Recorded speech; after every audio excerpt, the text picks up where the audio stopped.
नमस्कार, मैं डॉक्टर दिनेश नागपाल। आपको याद होगा 2011 में एक फिल्म आई थी जो बहुत मशहूर हुई, जिंदगी ना मिलेगी दोबारा। मैं आज उस फिल्म के बारे में बात नहीं कर रहा हूँ, उस फिल्म के हीरो हीरोइंस को यहाँ डिस्कस नहीं कर रहा हूँ। मैं वो जो 4 शब्दों का नाम है, जिंदगी ना मिलेगी दोबारा, उसकी बात करना चाहता हूँ। मैं समझता हूँ इन 4 शब्दों में जीवन का एक बहुत बड़ा फलसफा, बहुत बड़ी थ्योरी और बहुत बड़ी साइंस छुपी है।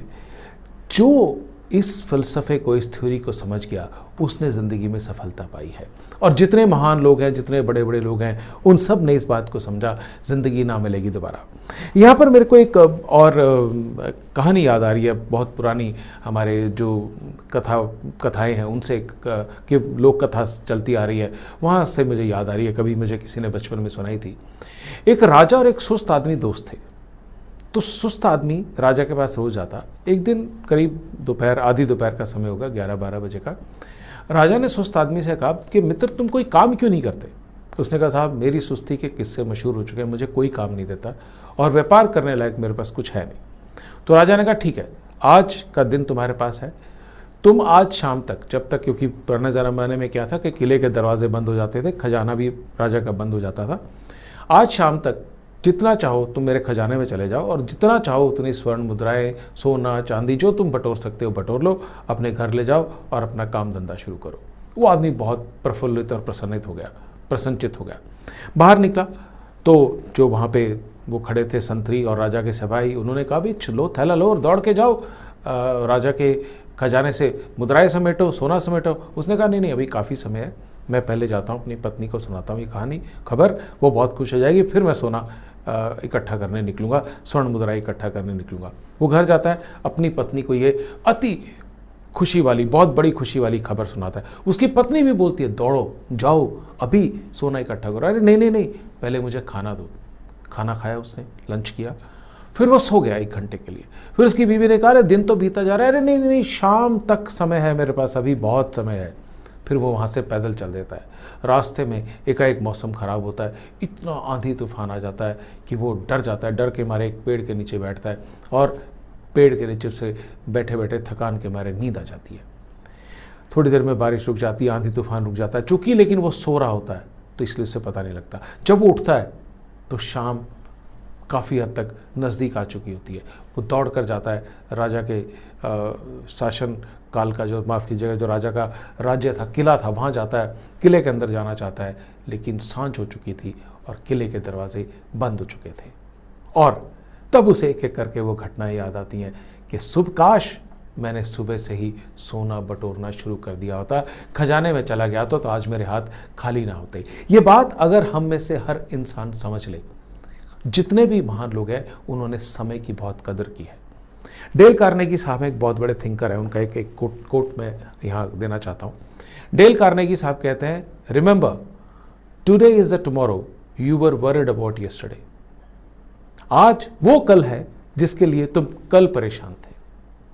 दोबारा सुनिए, आज वो कल है जिसके लिए कल तुम बहुत चिंतित थे, बहुत परेशान थे, लेकिन जब वो कल आज बन गया तो पूरा फायदा उसका नहीं उठाएगा।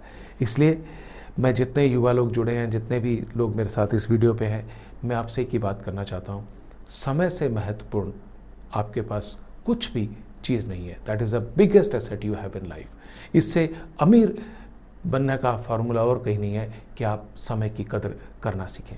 देखिए, हमारे देश में काफ़ी हद तक ये टेंडेंसी है प्रोक्रेस्टिनेशन, काम को टालना। आज नहीं कल करेंगे, कल नहीं परसों करेंगे, देखते हैं, आज पक्का, कल पक्का, परसों पक्का। और इसी कश्मकश में कब ज़िंदगी निकल जाती है और कब समय निकल जाता है पता ही नहीं लगता। और बहुत सारे लोग, आप खुद भी अपने आसपास देख लें। मैं समझता हूँ मेरे को भी अभी बहुत हद तक मैं इस पर पढ़ रहा हूँ, सीख रहा हूँ, क्योंकि टाइम मैनेजमेंट एक ऐसा स्किल है जो आपको मरते दम तक आना चाहिए। क्योंकि जैसा उस 4 लाइनों में कहा गया है, ज़िंदगी ना मिलेगी दोबारा, तो ये सही है। तो टाइम मैनेज करें कैसे? बहुत सिंपल है। अगर आपको आज की कीमत समझ में आ गई कि आज ही आपके हाथ में जो चला गया वो था नहीं और जो आएगा उसका पता नहीं, इसलिए आज इज़ इम्पॉर्टेंट। इसलिए every that you have it your hands, you must know how to make use of it.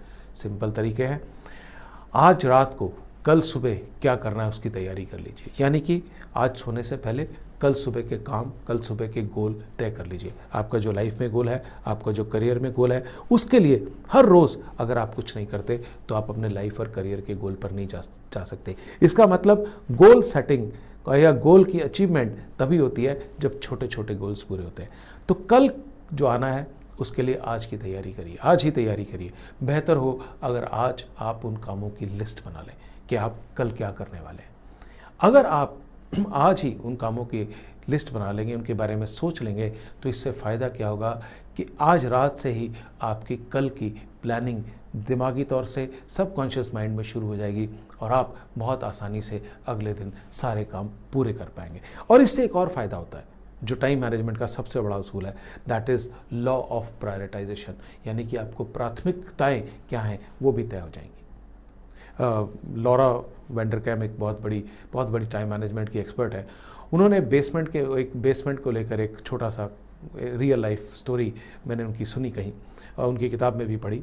वो कहती है कि एक महिला थी जो बहुत व्यस्त थी, उसको अपने खाने पे, सेहत पे कुछ ध्यान नहीं था, लेकिन एक दिन उसके बेसमेंट में पानी भर गया और वो इसका इतना बुरा हाल होने वाला था कि उसका मकान गिर सकता था। उसने सब काम छोड़ दिए और 7 घंटे लगातार उस बेसमेंट की सफाई, मेंटेनेंस उसमें लगे रही, लोगों को बुलाया, ठीक करा, 7 घंटे निकल गए और फिर भी उसके काम पर कोई असर नहीं पड़ा। तो ये है लॉ ऑफ प्रायोरिटी। आपको समय निकालना पड़ेगा, हर चीज़ के लिए समय देना पड़ेगा, समय निकालना पड़ेगा। तो अगर आपका विजन क्लियर है, आपकी प्रायोरिटीज़ क्लियर है, आपको मालूम है क्या ज़रूरी है क्या नहीं, तो टाइम मैनेज करना कोई मुश्किल नहीं। और मैं समझता हूँ हर इंसान जो भी पढ़े लिखे बिना पढ़े, सबको ये तो मालूम ही है कि उनके लिए क्या ज़्यादा वैल्यू रखता है और क्या कम वैल्यू रखता है। तो आप प्रायोरिटाइज़ कीजिए, एक क्लियर विजन रखिए, एक दिन से पहले टाइम की प्लानिंग करिए। और मैं तो सीधी सी अब एक बात जानता हूँ, टाइम मैनेजमेंट की टिप्स मैं अगली वीडियो में आके बात करूँगा, अभी पूरी बात नहीं की। एक मैं सीधी सी बात जानता हूँ, अगर आपने समय की महत्वता समझ ली, हम में से कोई भी इंसान इस दुनिया में 200 साल जीने नहीं आता है। एक साल में किसी के 365 की जगह 703 दिन नहीं होते। आपको 8 घंटे सोना है, नींद 6 से 8 घंटे चाहिए, 1.5-2 घंटा नहाना धोना और दूसरे कामों के लिए चाहिए। तो कम से कम 7-8-9 घंटे तो हमारे ये निकल जाते हैं, बाकी 14 घंटे। तो time is actually one asset, one property which is continuously slipping from your hand. लेकिन आप चाहो तो आप उसको इकट्ठा भी कर सकते हो। तो मैं टाइम मैनेजमेंट के बारे में और डिटेल में फिर बात करूंगा, लेकिन सबसे पहले मेरा अनुरोध है, जितने युवा साथी मेरे को सुन रहे हैं, कि प्लीज़ समय की कदर कीजिए, समय की महत्ता समझिए और हमारे इस वीडियो को लाइक कर दें, सब्सक्राइब कर दें, बेल आइकन दबा दें और नोटिफिकेशन ताकि आपको मिले और बिना समय बर्बाद किए आप हमारी अगली बात सुन सकें।